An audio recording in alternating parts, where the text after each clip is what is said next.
You know she's getting filled by some black stud. You know there's some black fucking bull that's just filling her with cock meat, giving her the real fuck she deserves. Some big black bull just filling her with cock meat. You know, sometimes I wonder, when is that clip from a boogie gonna get old? And the answer is, I don't know, but I hope never. How we all doing on this New Year's Eve? I tentatively had some plans with a friend, but that didn't go through. And there was nothing else I wanted to do tonight, so I guess I'll stream. I figured everybody was going to be streaming tonight. Medicare did stream earlier today. I caught most of it. Good stuff. And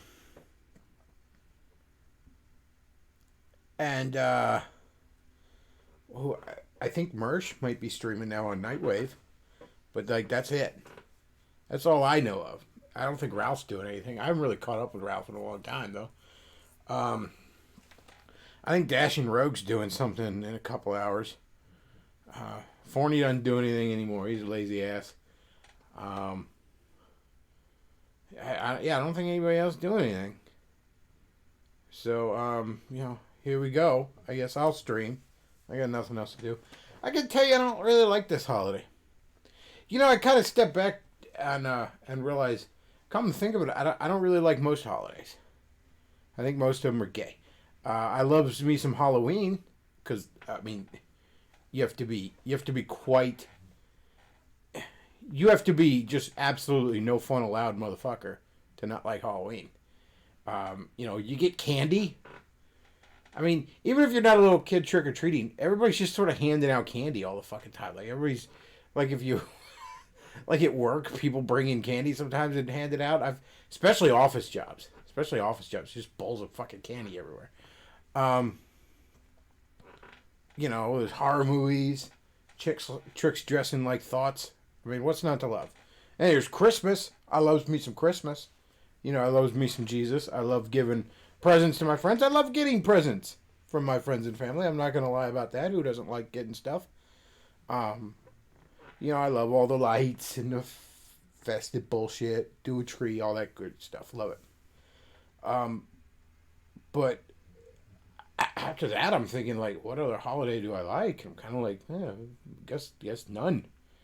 Like, New Year's Eve, I mean, I'm not much of a drinker. I'm especially not much of a bar guy.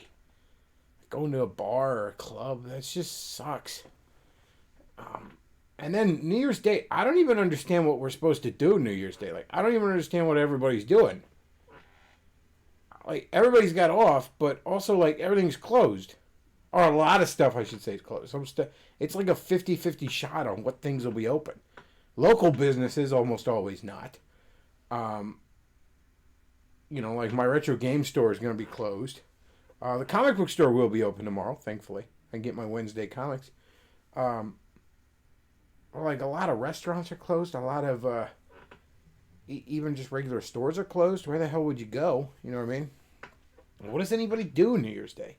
I get New Year's Eve. Okay, everybody's drinking. That's fucking fantastic. Great.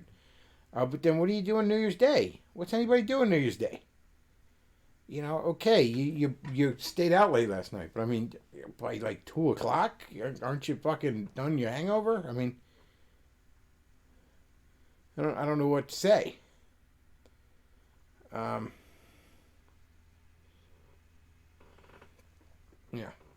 Somebody in the chat says, "Did I win Christmas this year?" I pretty much did. Yeah. Don't get me wrong. A lot of loved ones got me some really cool shit this year. But I think especially with my best friend, I think I beat him.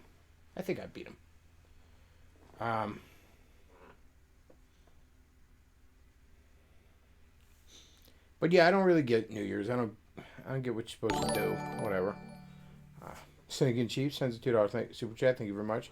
Happy New Year's Eve, Shekels. What are you drinking? A little Captain tonight. Little Captain, and I'm having some 7-Up right now. But I had a little Captain earlier. Yeah, but I don't really get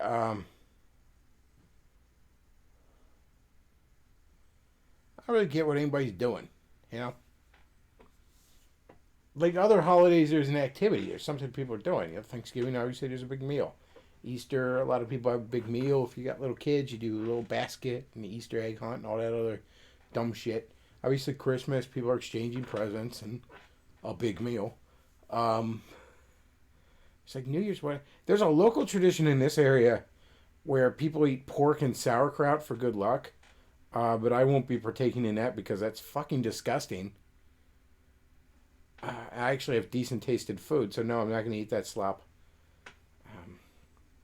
Yeah, I don't really get what anybody does. And plus, I don't know, New Year's is kind of lame. Like, as a kid, I remember it was almost depressing because it was like, it was the end of your Christmas break, you know? Maybe if it like fell on a Friday or a Saturday, you'd have 1 or 2 more days left before you got to get back to school. But generally speaking, after New Year's, you got to get back to school. Eldritch fan sends $2. Thank you very much. Says, share your thoughts on a Catholic monarchy saving us. That's fucking gay and dumb. That would be my thoughts on that. Gay and dumb, I believe, would be how I'd sum up such an idea. You know what the world needs? That organization that's 50% homosexual pedophiles. Give them unlimited power. That's the thinking of every fucking trad Catholic I see spurging around on the internet. And it's a great fucking plan. It really is. I think perhaps just wiping out the entire human race with a nuclear holocaust would be a better plan, though. Yeah.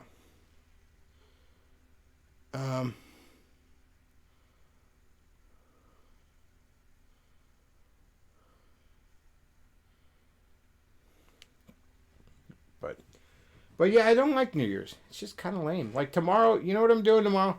I'm going to get up around like 11 or 12 because I'm a lazy night owl. Actually, that's not fair. I'm a night owl. I'm so sick of morning people who want to call you lazy because you sleep in. It's like, yeah, I was up all night. You know, generally I work till about 11 or 12 at night. But anyways, fucking morning people are so smug. Meanwhile, you know, it's like 8 o'clock and they're in bed. Pussies. Anyways. What was I saying? Oh, I'm going to get up. I'm going to go to the comic book store. Maybe grab a little lunch. And I'm going to come home. And then I got to put all my Christmas stuff away. That's fucking... That's depressing. You know, all the Christmas fun is gone. Somebody in the chat asked if Spoonie ate Oreo yet. No, thankfully, for what I'm hearing, when the old blue hair wench ran off, she took the dog, which is good. Because I dread to think of that dog in Spoonie's care.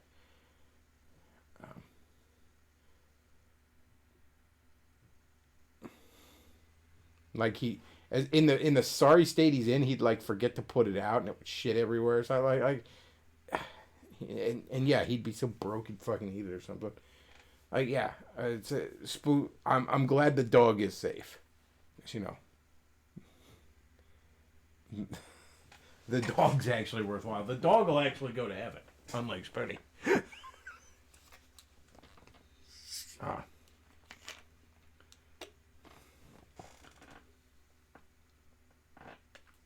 Sorry, Chad. I'm taking a sip.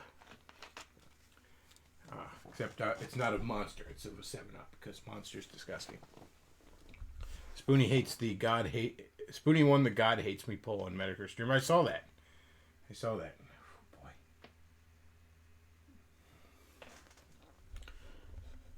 Oh, boy. Let's see. What do I want to talk about? I know. I was cleaning out my email a little bit earlier before I did the stream, and and by the way, folks, if you email me, you know, it's the Bechtloff at Yahoo. If you ever need to email me. But do understand that I only kind of glance at it each day and I get a ton of junk. I really got to rearrange my spam parameters or something. But I'm bad at checking my email, is my point. If you do need to email me, I will see it, but probably in like a couple of days. Anyways, I'm cleaning out my email. And I had gotten an email a couple of days ago from the good folks at Breakpoint. Remember Breakpoint? That gay-ass Churchian website with the Founded by Chuck Colson, who he was one of the main guys in the Watergate scandal. He actually did time for it, and then, you know, like the humble Christian that he was, after converting, he came out, and despite being at the center of what was at the time America's most infamous political scandal, he felt like he could lecture us all on public policy. And don't get me wrong, I know everything Nixon did paled in comparison to virtually every one of his predecessors, but still.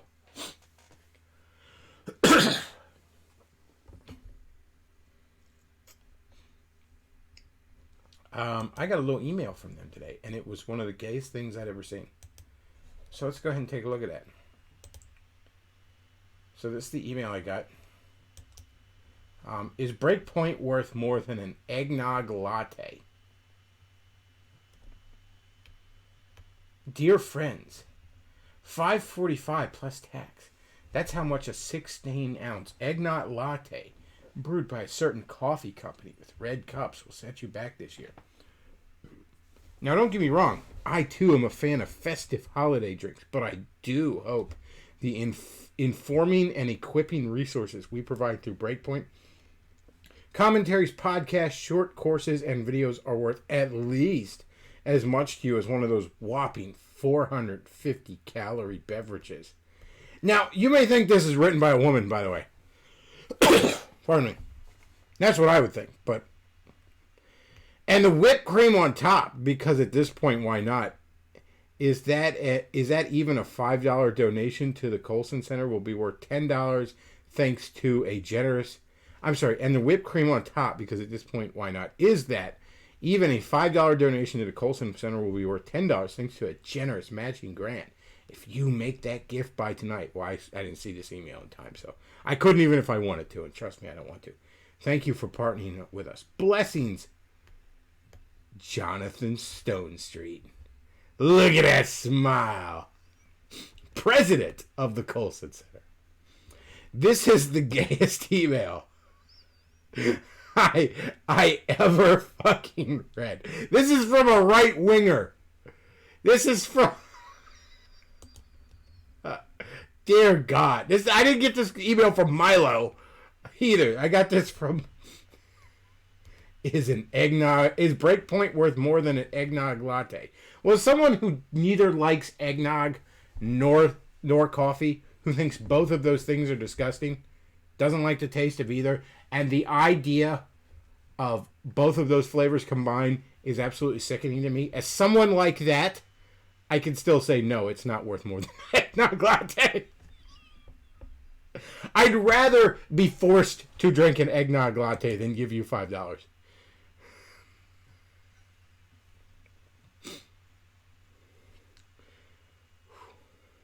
Somebody says Yahoo Mail. At least we aren't AOL. Fuck off.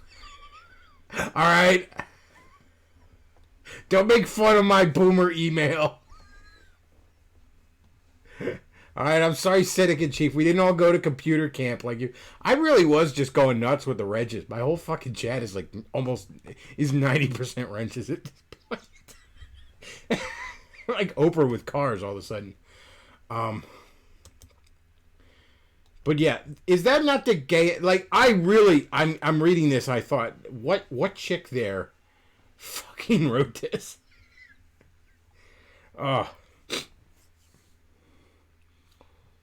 Oh my God.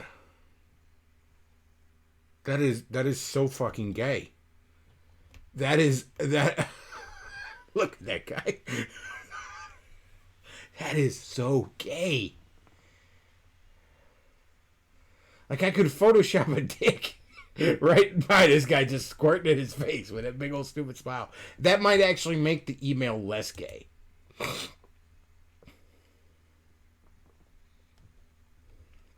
Somebody says the Bechtloff at CompuServe. Does that even still exist?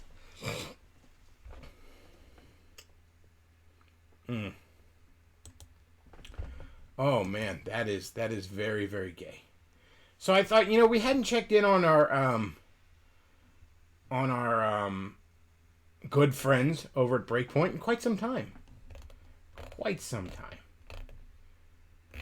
So let's check out the good folks over at Breakpoint, shall we?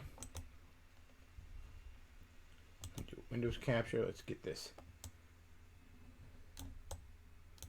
Let's get this more to scale. What we were. All right, that's good. That's good. Okay, so we're gonna check in on our good friends over at Breakpoint. So, what do the boomer evangelicons over at Breakpoint? Well, we got, is atheism more rational than belief in God? Oh boy, we're gonna take on those fucking fedoras. Marijuana and psychosis, real data, real bad. By John Stonestreet. Still on with the fucking reefer madness. God in the Spirit. I don't know. That's just kind of God the Son. That's great. Dragging our kids into it. The sexualization of children has begun. I love how they're like 4 years behind, like perpetually, on everything. Just everything. They're fucking like 3 or 4 years behind, like everybody else. It's like talking to your boomer parents when they're like, you know, have you heard of this Milo Yiannopoulos fella? It's like, yeah, I kind of did. So there we go. A whole bunch of useless. Oh, here we're gonna meet our columnists.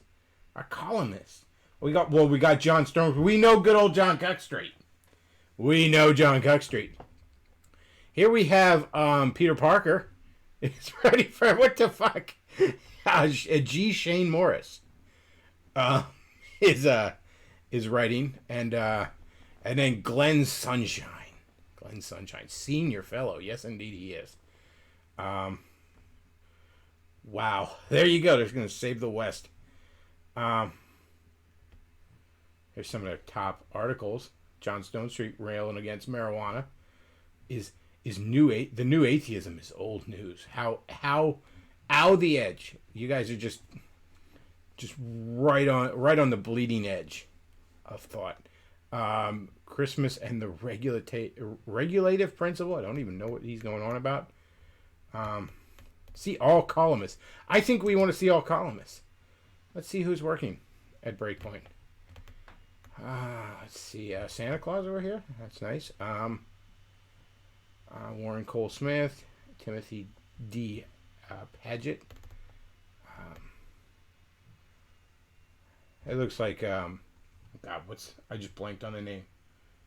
Anderson Cooper. It kind of looks like Anderson Cooper over here. Bill Brown. It sort of looks like a dollar store Dennis Prager. Wow, that guy looks like a serial killer. Just a straight up serial killer right there. He's a licensed minister though. But yeah, this is oh boy. Not as bad as I thought it'd be. Not as bad as these two being in charge. But there you go. There's Breakpoint for us. The fine folks at Breakpoint. They're going to save the West.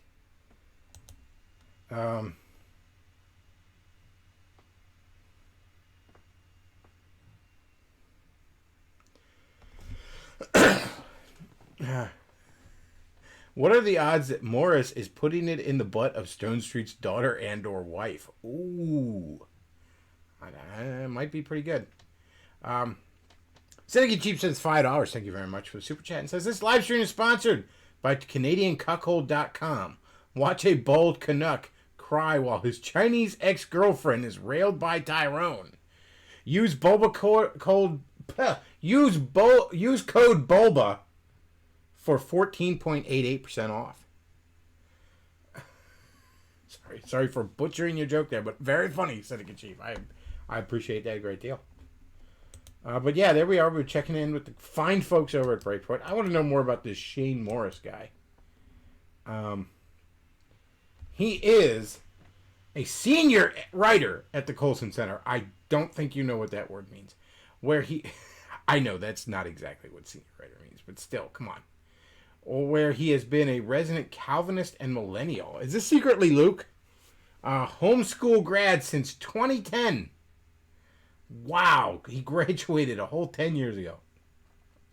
As an intern under Chuck Colson, he writes Breakpoint commentaries and columns.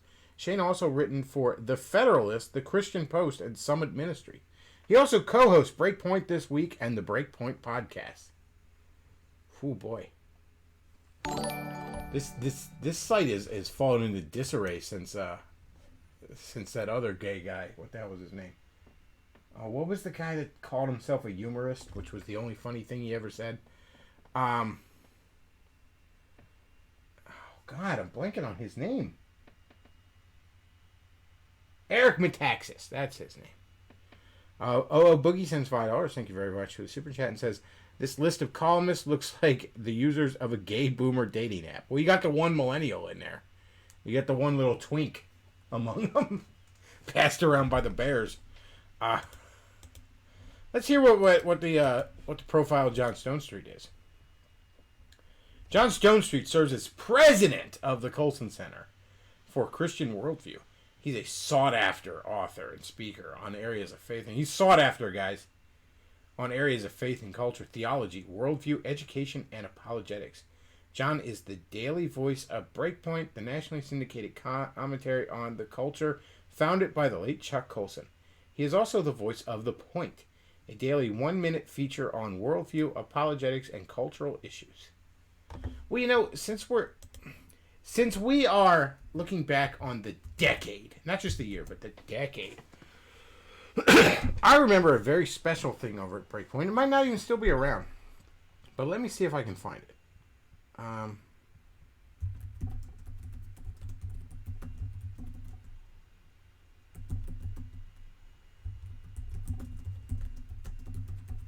Let's see if I can find it. Shit. Crap.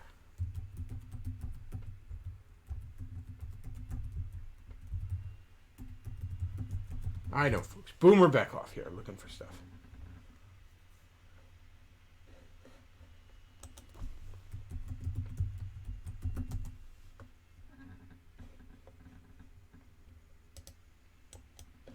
Okay, this actually had not been on Breakpoint originally, but Breakpoint linked to it. That's how I discovered it.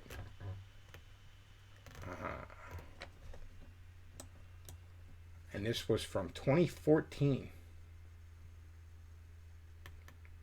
Now, Emily Colson is Chuck Colson's daughter, and she has a son who is super autistic.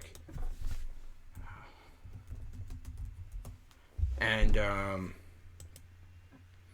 just like Shiite autistic, right? So let's go ahead and check out this article, because I remember at the time I wrote a response to this on my blog. Not that anyone cared, it's a fucking gay blog spot, but because I was just so shocked at the pure fucking narcissism of this. So let's go ahead and take a look. This is entitled "Darkness in a Theater" by Emily Colson. Update, yeah. I know she said, "We came to see a movie, but I never imagined that we would become the entertainment. Patty and I found our pre-assigned seats and sunk into the plush leather, with Max sandwiched between us. Despite the exorbitant ticket price," that's something to keep in mind, by the way, the exorbitant ticket price, "this posh new cinema was completely full." Again, she bringing her very autistic kid to this, that she knows can't handle public situations, to a movie theater. "I studied those around us, searching for a smile, which is a gold star sticker of acceptance, but no one seemed to notice Max. Yes, they came there to see the movie, not your retard son. As we sat waiting for the film, I marveled that we could be part of this audience, sitting like everyone else, enjoying Christmas with their families. We became something bigger than us. We were a school of fish moving together in unison, gliding through the deep blue. Max's eyes darted around the room. His pupils like black pools as the light dimmed. Sometimes I really hate the way we write. God. Just... all that to say, we sat our asses down in the theater. Quote, "Don't worry if Max gets anxious at the beginning of the movie," I whispered to my stepmom, Patty. "He needs a few minutes to adjust, and then he loves it." Again, I just want to reiterate, she knows he's about to do what he's about to do. "I felt a little rush of pride come over me, with a desperate hope that it would actually work." Again, sitting at the movies is one of our hard-earned victories, but after 23 years, I know that life with autism is predictably unpredictable. I clutch my bag under my arm with Max's teddy bear, dear God, peeking out of the top just like Hollywood starlets carry their chihuahuas. The first preview started with, they were going to see the Muppets, by the way. I guess the rebooted Muppets from 2014. Which I've actually heard is good, but I've never gotten around to seeing it. The first preview started with ear-breaking volume. "I want to go home," Max shrieked as he folded over his ears. I leaned in quickly, knowing the drill. "It's okay, Max. The movie will start in a minute. This will stop." Just as Max was about to completely unravel, our great green friend appeared like an angel on the screen, but with the potential for warts. It was Kermit. I'm sorry, like an angel on screen, but with a potential for warts. I hate how this bitch writes. It was Kermit, as big as a house. Max's face relaxed. "The Muppets movie," Max cried out in a jubilant voice that carried unfortunately well with the fine acoustics of the theater. "And Fozzie Bear," Max laughed, nearly slapping his knee. It was apparent that despite their best efforts, these felt puppets were not bringing joy to the rest of the audience. No, they were annoyed that your retard son was screaming. I leaned into Max and pointed to our movie theater rules. Whisper voice, I reminded him. Finally, our feature started, and once again, the change startled Max. "I want to go home," his voice cracked across the silent theater, but he was quickly drowned out. "Are you going to make him be quiet?" The older woman next to Patty exploded with aggravation. I would like to add, rightfully so. That they were patient to you up to this point was a blessing. Patty leaned towards her and explained, "He is autistic and..." She blurted out, "I know he is." Yeah, we all knew. Everybody knew he was when he came in, trust me. The woman shot back as she lunged forward and pounded on her chest. "But why should the rest of us have to suffer?"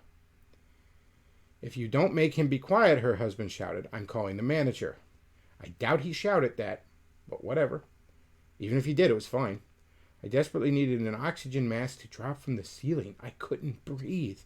There, in 3D surround sound, my own horror movie began to play. I threw up my hands towards them in a stop motion. It works for policemen. And I desperately, achingly wanted to stop. Okay, I said, just give us a minute. It takes both great finesse and a forklift for Max to leave quickly. Good God. My heart leapt into my throat as if we were trying to make an escape before the rest of us. At another time, I might have defended our right to be there, that you don't have a right to be there.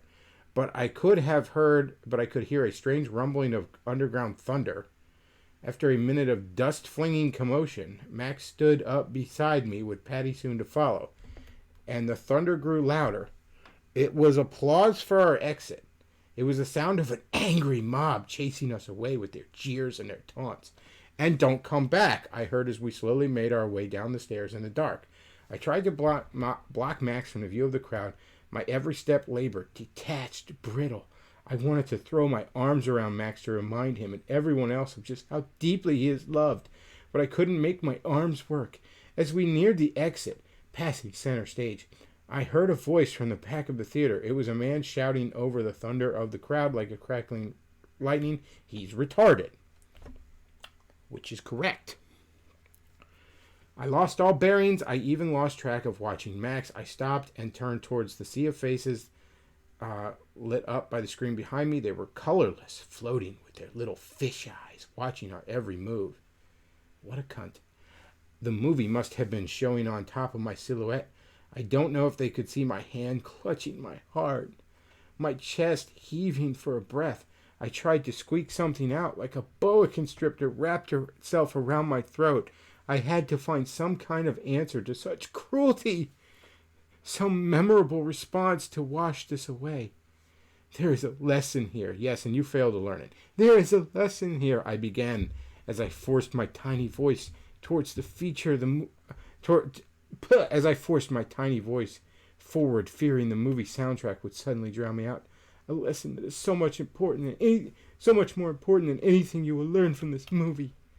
I turned back towards the exit, my arms and legs stiff like metal rods. But just as we were about to walk out, the voice from the back of the room struck again. "Merry Christmas," he called out sarcastically. It was a kick in the back of our way out the door. A final death blow meant for purely perverse entertainment.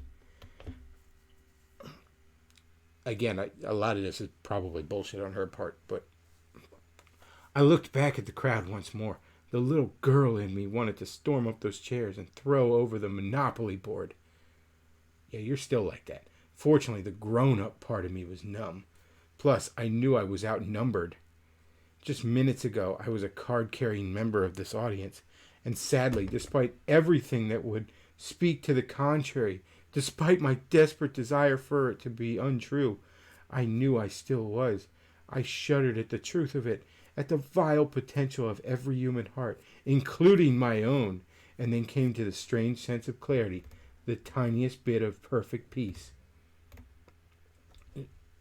Christmas. It was the nudge of truth from the Holy Spirit. Even as I share this story with you days later, I feel it. Christmas. I don't think you feel it. When God sent his only son into the angry lynch mob. I don't think Jesus came down to ruin a movie for people. Into the angry lynch mob of the world that groans with self-serving demands and cruelty and hate, to bring us light in the darkness, to bring us healing of our utterly disabled souls, to save us from ourselves, something we cannot do. I cannot wait to get my son out of there. But Christmas is when God, in his lavish love for us, chose to send his only son right into this carnage. Christmas is God's answer to the evil in every human heart. What about the evil in your heart, you selfish cunt? We just stood a step from the theater exit. My chance for the last word. With my hand still clutching my chest, I scraped up every shred of kindness I could pull, except for letting people enjoy a movie in peace, together in my fragile, splintered self, and breathed the words of hope back to the audience and myself. "Merry Christmas," I whispered, and the words spilled around us like a pool of light. I hate this bitch so much. Now, let's reiterate what just happened here. This woman, again, this was from 2014. We're going back. This is a decade, looking back at the decade. She brought her retarded son, her heavily autistic son, who she knew could not be trusted to behave himself in a public setting. She brought him into a movie theater, a very nice movie theater in which tickets are unusually expensive, by her own admission, in which people pay to see and watch a movie in peace. She knew that peace would be shattered by her retard son. She knew that. She knew that for a fact. Nowhere in this article does she express the tiniest bit of concern for other people being able to enjoy the movie in peace and quiet, like they had paid no small amount of money for.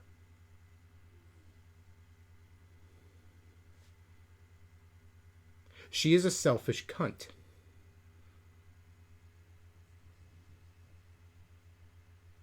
And a lot of these churchy and fucking ladies swarmed around her right after that, because the evangelicals love retarded kids. They just fucking love them. It's like having a pet.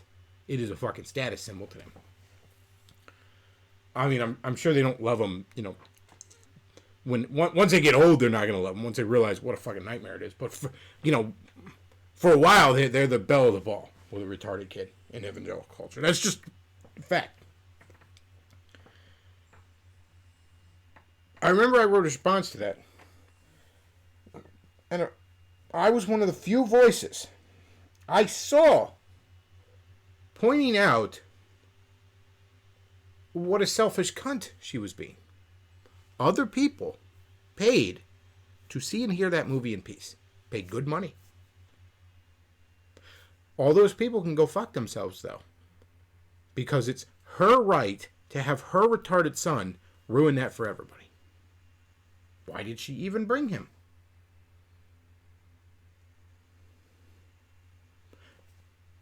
That's evangelical culture right there. That and to think that she gets up on a high horse the whole time when she is in the wrong from the very start. Okay, maybe the guy was being a little rude. Maybe he shouldn't have called the kid retarded. I say kid. This is like a fucking 30-year-old man. This is a 25-year-old man at the time of this writing, I believe. But okay, mentally he's a kid. Fine. Maybe he shouldn't have called him retarded. He should have called her a cunt, though. Because it's not the kid's fault. He didn't know what the fuck's going on. He should have called her a selfish cunt. Because she was, and I no doubt still is, a selfish cunt.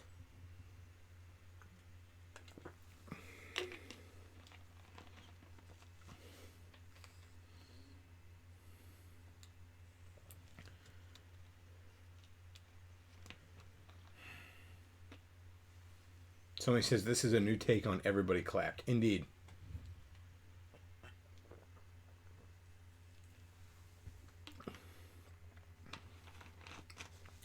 Somebody else says now her son is into My Little Pony.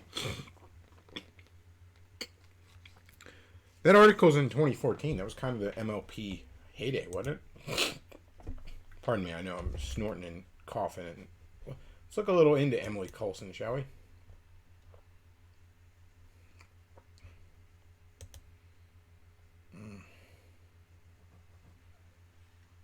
Apparently we have a Gravatar fucking bio. The bio here down reads, Emily Coulson is an author, speaker, and we'll go to Windows Capture again. Emily Coulson is an author, speaker, and mother to Max, Emily's 25-year-old son with autism. This was 2014. I mean, he's like 30 now, I guess. In her award-winning book, Dancing with Max, Emily and her father, Chuck Coulson, share the struggle and beauty of life with Max. Emily brings a message of hope and encouragement through churches and organizations across the country and has appeared on numerous media outlets.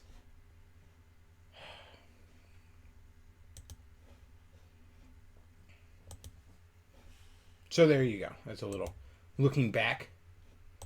Some looking back on the decade. The wonderful, wonderful decade we had here.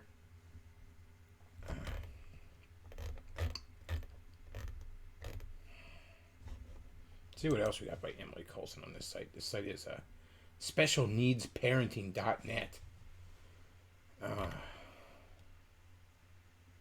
Last update to it was in 2018.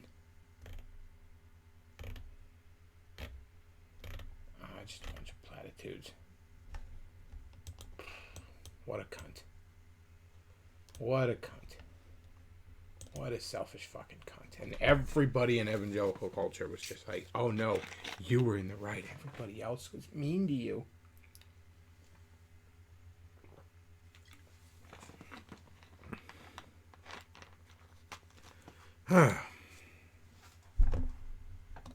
So, what else should we look at? I don't know. I didn't really have a lot else to. I didn't even really think I was going to stream tonight.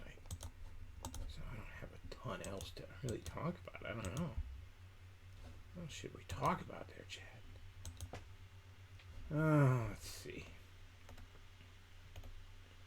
Maybe we can go back to watching some more Spoonie. Watching some more of the Spoonie one. We could do that. But we left off right when he was shutting off his mic, so he's probably not going to talk anymore in that one video. And that game he was playing was so fucking boring. Rather watch fucking paint dry.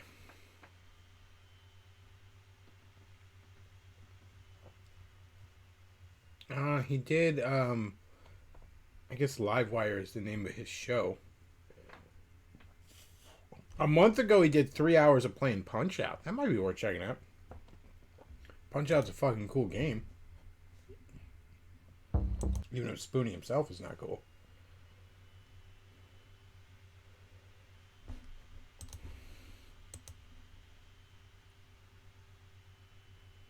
This was streamed back in November. He doesn't look quite so pathetic here, but I think we can watch this a little bit. This might be fun. Might be fun. The Spoonster to entertain us, since we're on a Spoonie kick here.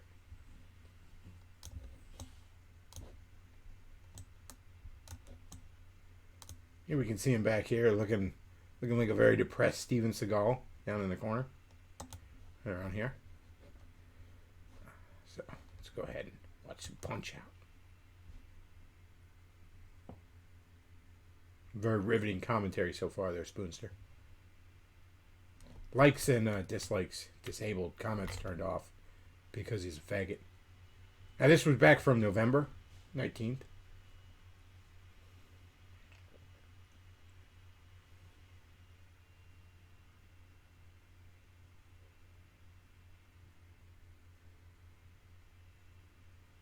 Riveting commentary there. Well, what? You sound like I've confirmed some suspicions. I don't know what you're talking about. Jimmy, thank you, but you're making me feel old. I am old, but somebody told me at a convention that she's been a fan since she was 7. And I go like, how old? I like, how old are you now? And she's like 20, and I'm like, no.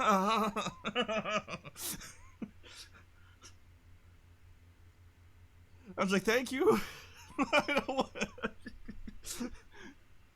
Those are real tears. Oh. You literally influenced a It was generation. touching and heartbreaking at the same time. Somebody in the chat, you literally influenced a generation. Good God. That's fucking sad. I should have got her number.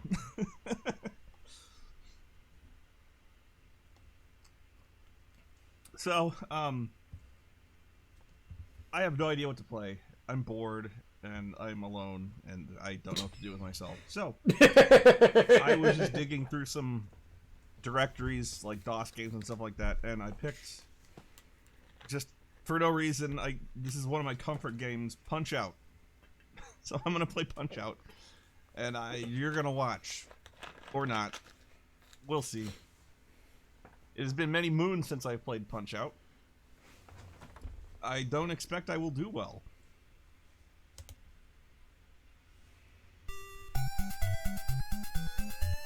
Oh, that sound. And I've already failed here. Let me see. I gotta get the window. He's already failed. He's not out of the menu. That's why.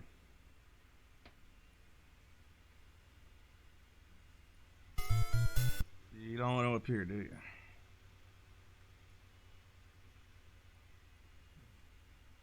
Why you know here? Somebody says, you keep having the Green Lantern meme. When will you tell us why? What's the Green Lantern meme? Spoonie's in a Green Lantern shirt. This is pesky. People were saying maybe watch Teddy Spaghetti or the Canadian guy. I don't think they really got anything. There it is. Like, do they have See if I anything can move new this out? aside. By the way, isn't Punch-Out notoriously hard to emulate? So you all have some room to grow. Like here. the slightest bit of delay or something really fucks this game up. I know it's actually a little fucked up on the NES Classic. I heard for a while people were saying it was literally unbeatable. Thank you. I've had these glasses a long time. I like them a lot. They're ice ring glasses from what is it? This is not a paid advertisement. Gunner. Spoonie, you have to read the chat out UNNAR. when you respond to They're it. very good. I like them. I have another pair that I don't like nearly as much, and I bought them online, and I haven't tried them on. I've been trying to re-gift them for the longest time. I'll show you.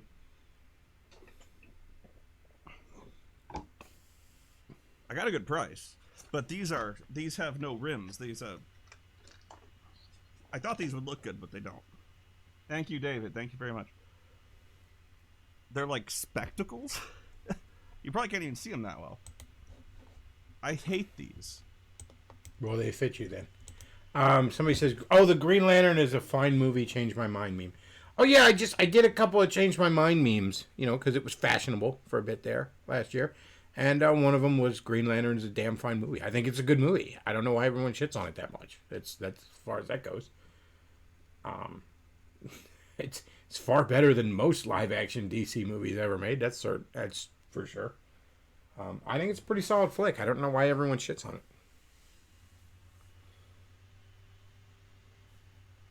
Somebody says, "Why is it a fine movie?" It's just a good movie. I don't understand why everybody hated it. Other than everybody was on a real Ryan Reynolds, like fuck Ryan Reynolds bandwagon, like pre-Deadpool for a while there. But yeah, I don't really get the hate it gets. I mean, yeah, there's a lot of stuff you can poke at it, but I mean, again, I compare it to just about any live action DC movie, and it's easily in the top 10, possibly top 5. So I said the one after Ryan Reynolds. No, there was not one after Ryan. Why does everyone hate the Ryan Reynolds Green Lantern so much? I really don't understand that. I don't get what everyone's problem is. I mean, I can think of some ways I'd improve it, but for fuck's sake, I mean, the only major complaint I have is I would have had, like, the way Sinestro, like, doesn't like Hal Jordan is kind of ass backwards compared to the comics. In the comics, it was almost like that training movie Day with Denzel Washington. Like, Sinestro initially takes Hal under his wing. Like, oh, I see great potential in you. You know, Abin Sur was my friend. If his ring saw potential in you, you're all right with me. All this other stuff. And he's showing Hal the ropes. And after a while, Hal realizes that Sinestro's whole sector is ruled with this brutal, ridiculous iron fist. That Sinestro's basically a tyrant over his whole fucking sector, especially his home planet. And Hal's like, no, you can't be doing this. You know, and he confronts Sinestro. He sort of just rats on him. He rats on him to the Guardians. And like, dude, you seen what this guy's doing? And the Guardians are like, oh shit, we didn't know. Yeah, he can't be doing that. And Sinestro gets thrown out of the Corps. And he then figures out how to forge the yellow ring and vows revenge on the Corps. But that's why he hated the Green Lantern Corps, and in particular Sinestro. Or in particular Hal Jordan. You know, for a while he was considered the greatest Green Lantern. Oh, his sector, there's no trouble in his sector, but that's because he ruled his sector like a fucking dictator. That's the only thing I'd change about it. Is I think it should have had that plot of more true to the source material of Sinestro really taking Hal under his wing, and Hal eventually having to turn on them. That said, though, it's okay. I mean, it's a perfectly fine movie. It's better than most. People are saying they hated it because of the CGI. I liked it. Yeah, I don't think the CGI looks bad though. I mean, it's Green Lantern. Like it's magical space rings that make magical energy constructs. Obviously, like everything. Obviously, there's going to be shit tons of CGI. You could argue maybe some of the aliens should have been more practical effects. Like Sinestro easily could have been more practical effects and makeup. You know, but I didn't think the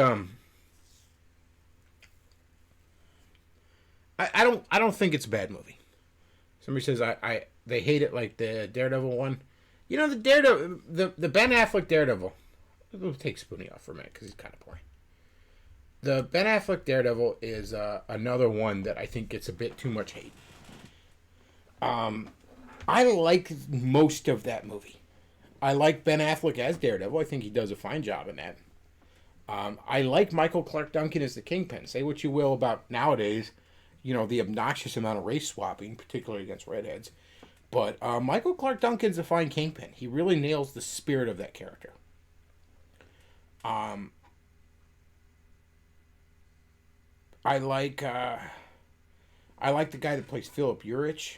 I like that they lean heavily on the Catholic aspect in it. I like everything about that movie except for one element, and it is sadly a fatal flaw, and it is sadly a major element. Jennifer Gardner as Elektra is fucking terrible. Now, first of all, Elektra's not that interesting of a character to begin with. Elektra is a character that originally in the comics was created by Frank Miller solely to eventually have a redemptive death, which they sort of reversed through all sorts of comic book magic bullshit. But she actually was literally brought back from the dead. She did die. It's not like, oh, she didn't actually really die. None of that crap. She did die and was brought back to the dead. Brought back from the dead. But the point, that's all. I don't understand why Elektra was always as popular as she was. It's a decent story arc, her original character arc, but I like Undertow once said, oh, so she's like the Shadow the Hedgehog of the Marvel Universe. Created to have a redemptive death and then brought back and stuck around way too long. Yes. So I don't think Elektra's that interesting a character. Karen Page is a much better love interest. A character like Typhoid Mary is a much more interesting femme fatale in the Daredevil mythos. I don't think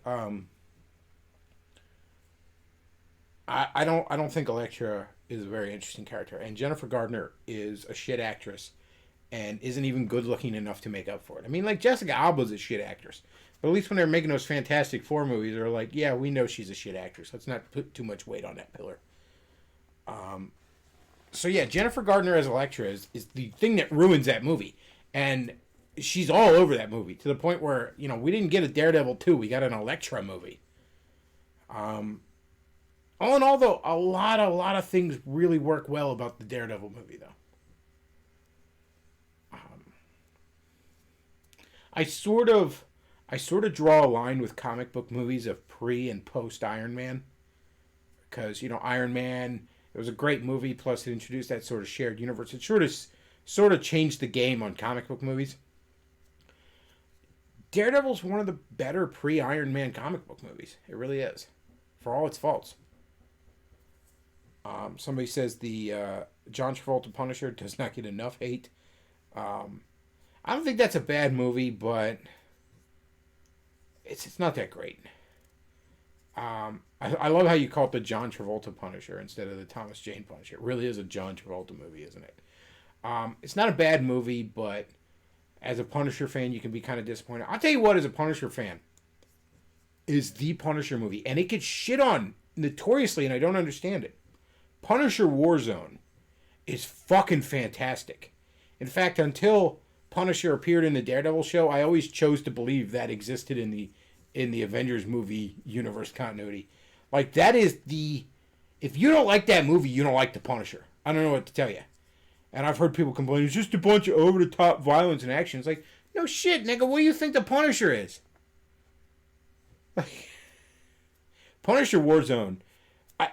I would put that in one of my top 10 of comic book movies, period. For one thing, it's insanely true to the source material. For another, it's just a damn great movie that just harkens back to those great classic 80s, early 90s action flicks. Yeah, I love Punisher Warzone.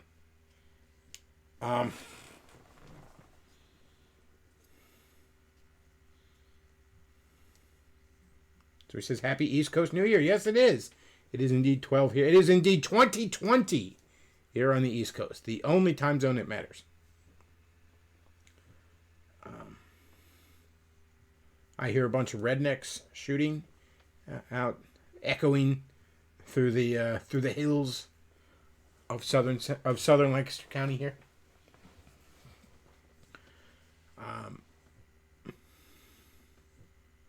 Waiting for Punisher Goes to Johannesburg. I'm going to pretend like I don't get that.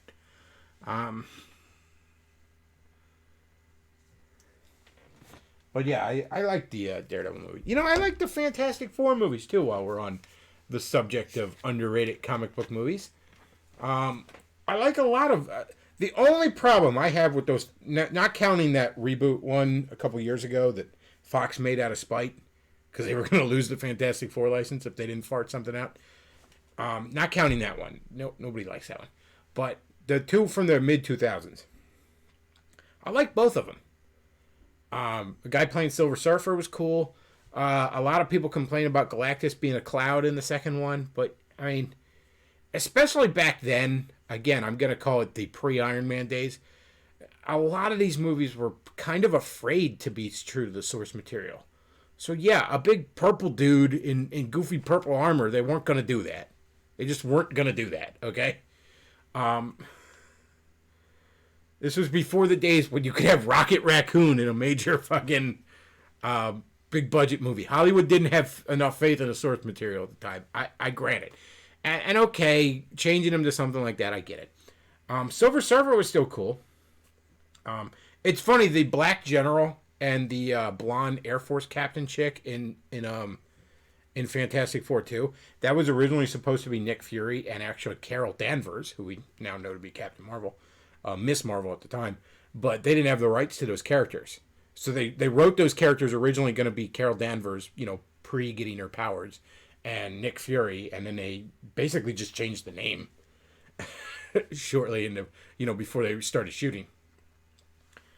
But I like Chris Evans as a Human Torch. Hell, Jessica Alba as Invisible Woman was just fine. The guy playing Mr. Fantastic was spot on. I like him a lot. And the guy from The Shield playing the Thing, that was great too, and it looked great. You know, they didn't CGI the fuck out of that. They put him in a whole bunch of makeup and shit like that. And it looked great. The one complaint I will have against those movies, and much like Elektra in the Daredevil movie, this is perhaps its one only real true flaw, but it's a fatal flaw. Doctor Doom sucked balls in those movies.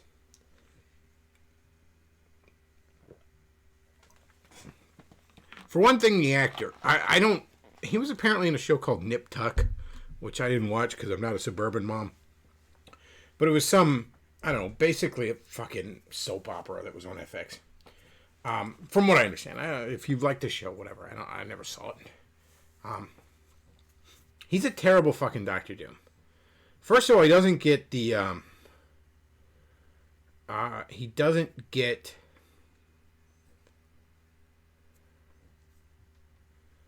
the personality of Doom. And also, that's before considering the fact that they changed the fuck around Doom. Now, part of that I understand, again, because they're so afraid of the source material that they don't want to have him, walking around in Iron Man armor and also be a fucking wizard who has his own kingdom. But they could at least kept, like, the armor, have him be a monarch, whatever. Doctor Doom is one of the coolest fucking villains. He's probably the coolest villain Marvel fucking has. And to see him so fucking neutered, going from, he owns his own, he has his own country to he has his own office building. He built an Iron Man-like armor himself to, he's just got metal skin. It's a shame. Somebody in the chat says, not a racist bone in Frank Castle's body, although any white actor would fit more than a black Nick Fury / Samuel L. Jackson. Well, the thing, you got to remember, the reason they went with the Nick Fury look, or the black Nick Fury look, is it's a nod to the Ultimate Universe, where he looks like that. And they actually used his likeness in the Ultimate comics and asked his permission, because you have to get likeness rights for actors. And he literally signed away his likeness to Marvel under the condition that if Nick Fury appears in a movie, he gets to play him. So that's why they literally had to go with the Ultimate version for that reason. Although if you want a version of the regular universe Nick Fury on screen, David Hasselhoff did a direct-to-TV movie based on Nick Fury back in the day. Isn't the Black Fury Jr.? Okay, that's... Again, comics are weird. So in the Ultimate Universe, Nick Fury is a black guy who looks like Samuel L. Jackson. For a while in the regular universe, they were like, well, we want to mimic the movies, because the movies were super hot. So I said, but we already have a Nick Fury who's a white guy. So we'll have a Nick Fury illegitimate son who also works for S.H.I.E.L.D., literally called Nick Fury Jr., who happens to be black and has an eye patch too.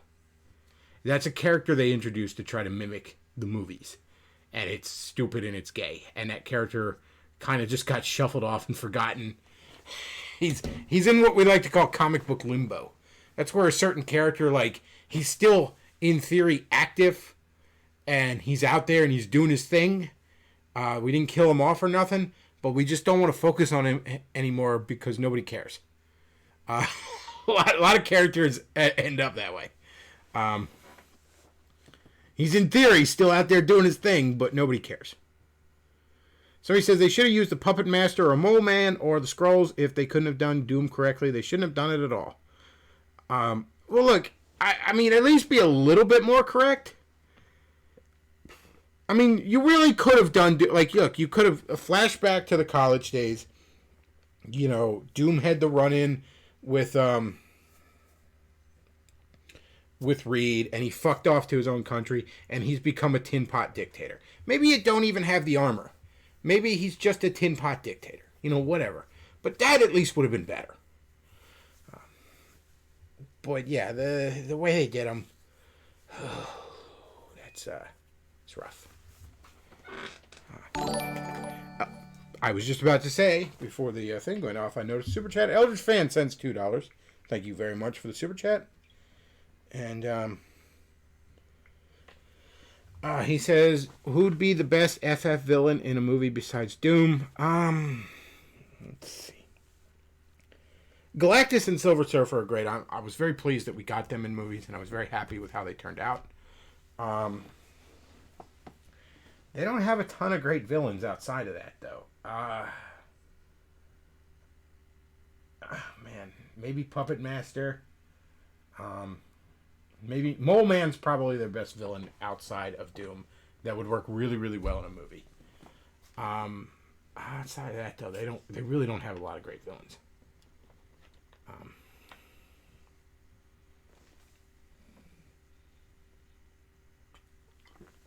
So he says, finally the gunfire and explosions have calmed down. I might be able to sleep after another glass of liquor. But yeah, I kind of like the Fantastic Four movies. I got to say, there's a lot to like about them. And I really doubt, even if we see them under Disney's control and all, I don't think we're going to see a Fantastic Four movie as good as that. And it's kind of a shame we couldn't have put them in the MCU, because, some classic Fantastic Four Avengers team-ups would have been nice. Plus, there's a really interesting dynamic in the comics between Tony Stark and Iron Man. I'm sorry, Tony Stark and Doctor Doom is what I meant to say. Sorry. It's this weird kind of almost triangle. So, Mr. Fantastic is envied and hated by Doctor Doom. It's really not personal on Mr. Fantastic's part, their rivalry, other than the fact that Doom keeps fucking with him.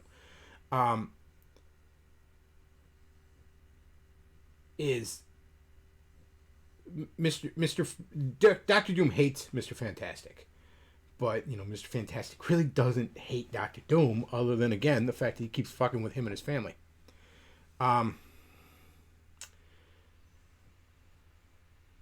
But Iron Man, and it's never even been overtly explained why. It's just been sort of hinted around by different writers. Tony Stark hates Victor Von Doom. Has a hate boner for him a mile long. And Doctor Doom doesn't give a fuck about Tony Stark or Iron Man.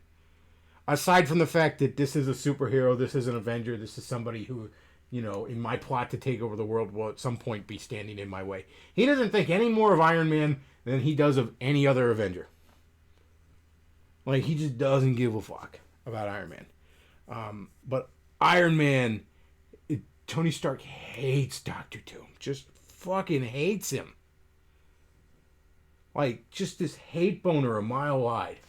There's this one story I remember where Doctor Doom was there was a cult had formed around Thor, and Thor wasn't really into it, but he wasn't discouraging it, kind of thing.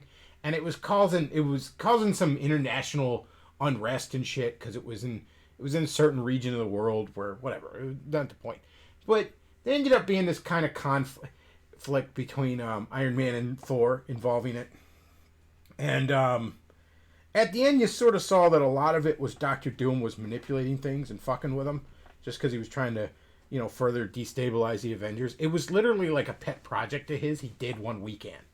Like, I'm gonna stoke these fires here, destabilize the Avengers a little bit. It's always nice to have the Avengers destabilized, because I'm gonna take over the world one day, and they're gonna eventually get in my way. So fuck them. I'll fuck with them a little bit. So Iron Man figures this out, and at the end of this, he's contacting Doctor Doom, right? And he's just yelling at him, "You're such an asshole!" All this stuff, just going off, right? And Iron Man's like, "Oh, and you know what? I just uploaded this computer virus to your castle's, systems. Fuck you, Doom." All this stuff, right? And you see Doctor Doom, and it pans out Doctor Doom is sitting in his fucking throne, right? He's like leaning back, and he's got like this chalice of brandy in his fucking hand, right? And then like the lights go off, and you just see him like he just takes a sip, and he just goes, "Touche, Avenger." And he didn't care. He's like, fuck, whatever. I'll fucking fix it in a day. I don't care. Fuck you. He just... Oh, good stuff. Let's see. So he says it sucks we're never going to get a real Iron Man versus the real Mandarin. Yeah. Yeah, probably not. Somebody in the chat says Doom sips his apple juice. Yes, exactly. I used to know somebody who thought he was Dr. Doom.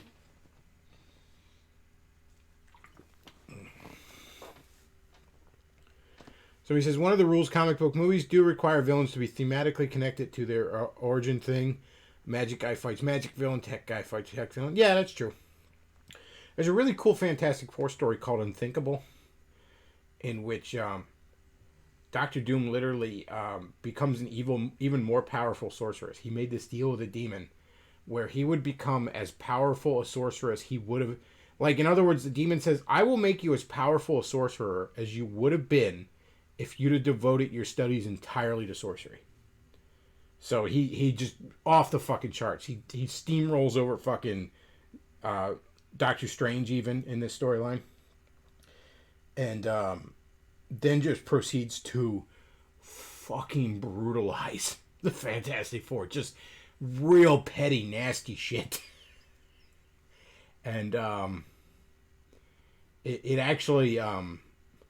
The way Reed Richards finally manages to turn the tide, like Doctor Strange, like manages to get out of this prison he's been put in astral form, and he manages to direct Reed towards this one magical amulet that Reed couldn't figure out how to operate until he finally admitted that when it comes to magic, he doesn't know what the fuck he's doing. So he basically, the key there was swallowing his ego.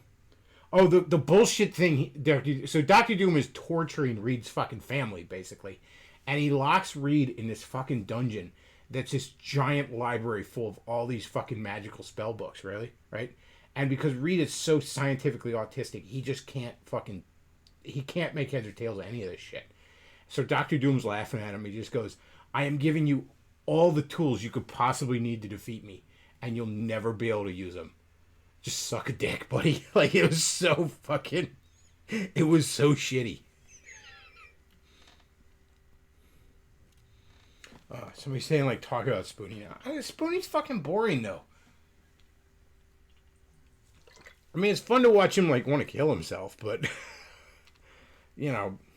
I don't know. I wasn't feeling the Punch-Out thing there, man. I just wasn't feeling it. He looked, like, sort of happy in it, you know, so... I don't think we were going to get much out of that.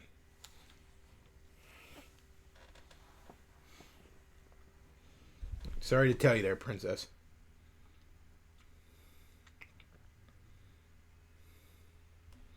Somebody says, sounds like Doom would be a great ongoing Avengers/MCU villain. Wouldn't even need to be the same actor. He could have ongoing cameos like Blofeld and early Bond. Yeah, it's a damn shame we never got him in the MCU. Probably never will now. I mean, let's be real. The MCU's finished. The Marvel Cinematic Universe is finished. It needs to...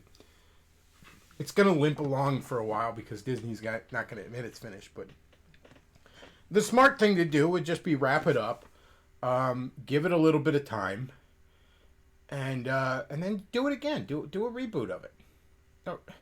Because then, you know, if you wait like 5-10 years and then do a reboot of it, you can kind of start right in the thick of things because people basically get the idea, you know. So, I mean, you could kind of start with like basically an Avengers movie right off the bat. You could get to a lot more stuff. But yeah, it's done. I mean, it's done. It wrapped up nicely with Endgame. Just let it wrap up.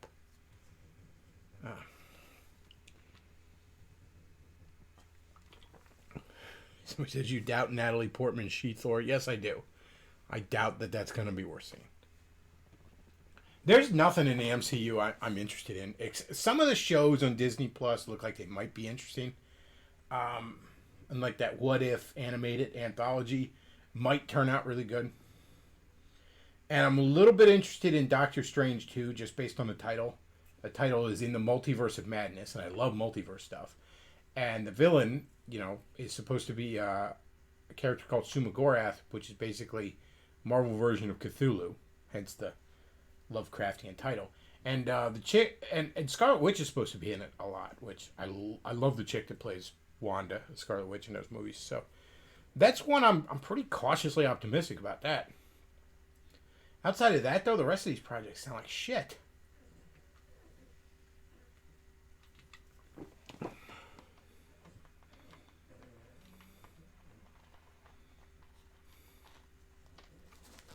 Somebody says the producer with the vision has stepped away from the MCU, so we're probably going to see it come off the rails pretty soon. Yeah, I suspect it's basically off the rails. It's basically done.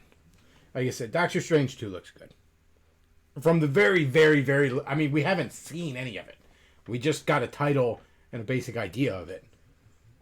It sounds good, but...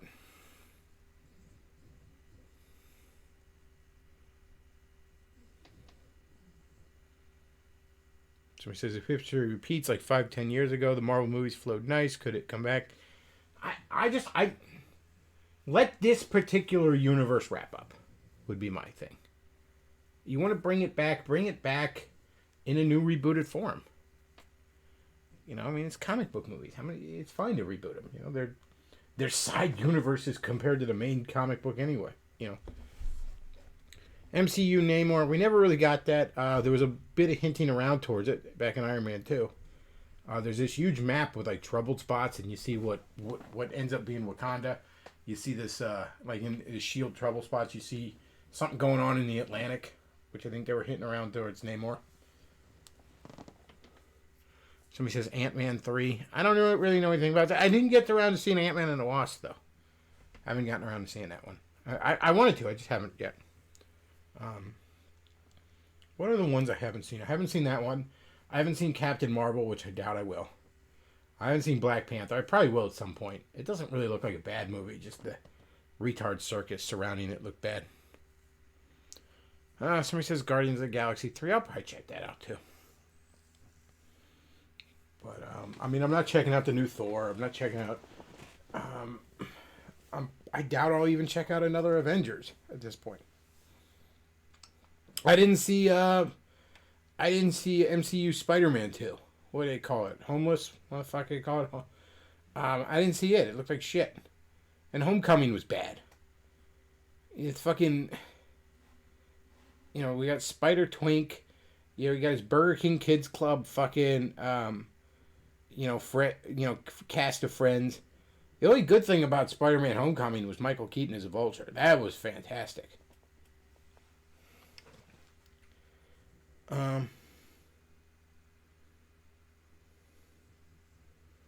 But yeah, if it were up to me, I would wrap up the movie universe.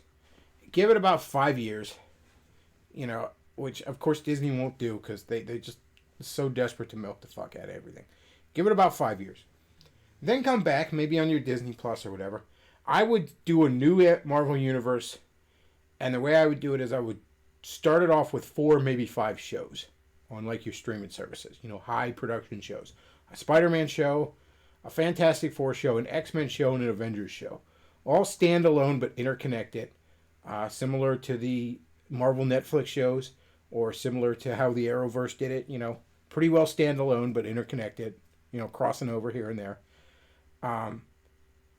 Maybe a 5th show, kind of call it like Marvel Knights, where you deal with like darker stuff. Street level guys like Punisher and Daredevil. More magic / horror themed guys like Doctor Strange, Ghost Rider, Blade, Werewolf by Night, guys like that. But yeah, let it rest for a while. As much of a cape shit fan as I am, even I can understand why people are getting sick of superhero movies. Even I don't bother go seeing, even ones that interest me, I don't always catch them. I wanted to see Shazam and Aquaman, I just didn't get around to it. Even I'm like, okay, it's fucking enough. Yeah. And the real sad thing is, it's just, it really is choking everything else out. There's nothing wrong with these superhero movies. They're great.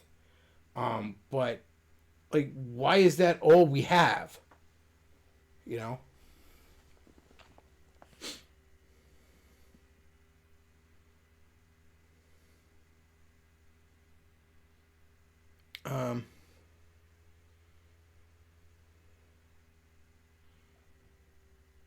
Let's see. Was Uncut Gems any good?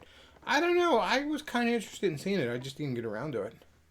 I kind of forgot about it till you mention it right now, but I saw some trailers for it and I was somewhat intrigued. The idea, Adam Sandler in a serious role, and at least in the trailer, looking like he's nailing it, is kind of interesting.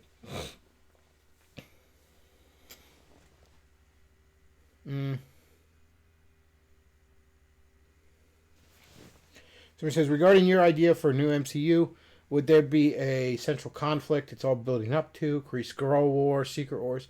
I think season 1, I would say just let them be standalone. Like, let them cross over. You know what I mean? Like, let me put it this way. By the end of season 1, everybody's kind of at least met each other. You know, everybody's interacted with each other sort of thing. You know, the X-Men have interacted with Spider-Man, with Fantastic Four and the Avengers, but maybe not all at once kind of thing. You know, not some big thing they all come together for, but just sort of organically, you know? They've just sort of interacted. And I picked those 4 because, at least for a very, very long time in the Marvel Universe, those were sort of the 4 pillars. Like, the Marvel Universe for a very long time wasn't as centralized as, like, DC. Like, in DC, the Justice League is the center of everything. Everything revolves around it, with only a few minor exceptions. You know, all the major franchises are involved in it. You know, the Justice Society are their you know, predecessors. The Teen Titans / Young Justice are the successors, that sort of thing. Everything sort of revolves around it, but Justice League at the center of everything. It was a lot different in Marvel. You had really the 4 pillars that most things fit into, with a few exceptions. I mean, you could kind of say Daredevil and Punisher. You could sort of lump them in the Spider-Man family, but, you know, just being street level. Guys like Doctor Strange didn't really fit into any one of these, but most of the big things in Marvel fit into one of those kind of 4 camps. And that's how it was for a very long time, up until probably about Bendis' run on Avengers, when he really set the Avengers at the center of the Marvel Universe.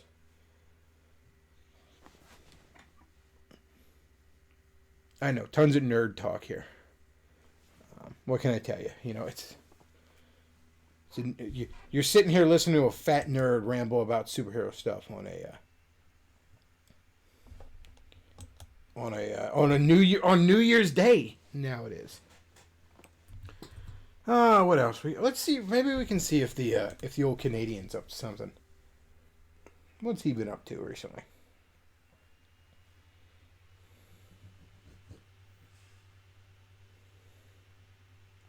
Holy crap, he's live. Apparently he is live. Should be executed for treason. And she said, "You can't say that."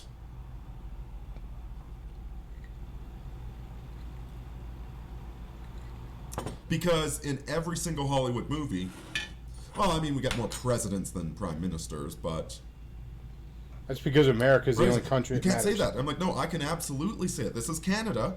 We've got freedom of speech.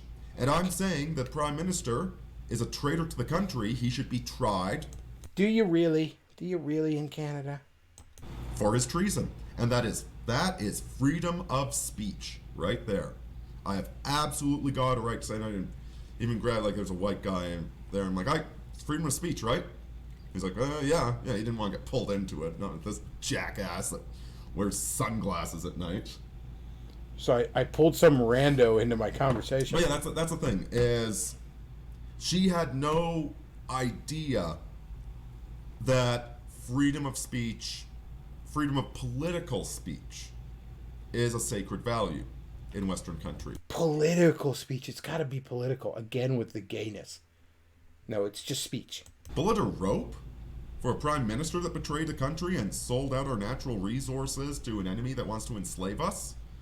I would say the wheel, personally. That would be my Yeah, I'm bored of them already. Sorry, guys. I'm just not in the mood tonight. I'm not in the mood So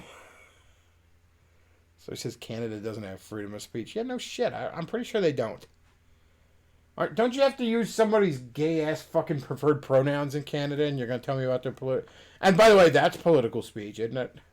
Anything's political if you want to get down to it.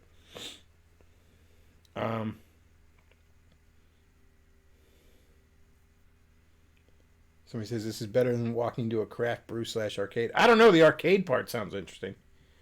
I mean, I agree with Davis there that saying that a leader should be tried and executed for treason because you believe them guilty of treason is obviously free speech. That's not the same thing as saying, I think such and such leader should be shot. That's, well, that I think they should is a little different than it's a gray area. It's a little different than demanding, saying you want, whatever.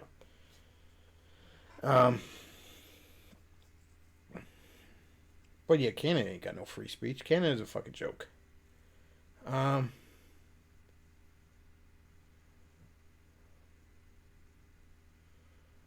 see. Somebody says Steam Snipe? Or Stream Snipe. I'm sorry.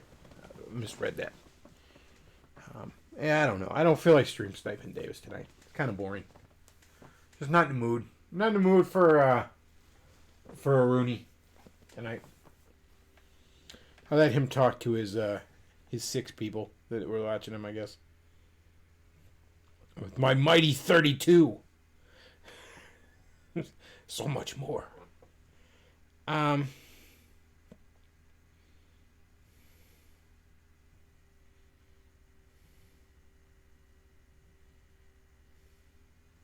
Somebody says, I think there was a SCOTUS case on calls to violence being free speech, but they can't be specific. I think that's sort of what it is. All right. You know, if I say such and such leader should be tried and found guilty and executed of treason, that isn't really a call to violence. That's me saying I think they're guilty of a crime. I mean, you know, if I... Like, I can sit here and say I wish general bad things upon a certain leader. It's when you get into the territory where it appears as if you are commissioning or about to commit a crime that it becomes a problem.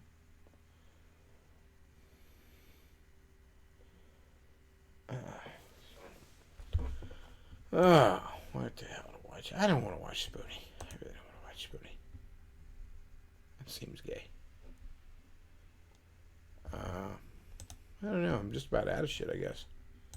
I might go ahead and wrap this up. It's been about an hour and a half. Yeah, fuck it. I think we're going to wrap this up. Alright, folks. If you enjoy the content I put out, do consider supporting the show. We got the PayPal, Patreon, and Amazon wishlist are all ways you can do just that. And a couple of you have been a little generous with the PayPal here lately. I got to thank you for that. And you know, the Patreon be hilarious if I could get over Davis or Spoonie. The pair of them though just have some diehard fans that'll never let them go. They'll be showing they'll be showing up to leave their Patreon money on their graves. So he says, Happy New Year, Bulbasaur. Yes, indeed, Happy New Year. What else did I want to say? I don't think I'm going to stream tomorrow. Some shit I got to do. Maybe I'll stream a little bit tomorrow night. Everything's calmed down, but I don't know. And then Thursday, it's back to the grind for me at the old box factory. But there'll be the regular Saturday show Saturday, so look forward to that. And yeah, that's about all I got for tonight, folks. I want to thank you all for listening. Happy New Year. Bechtloff out.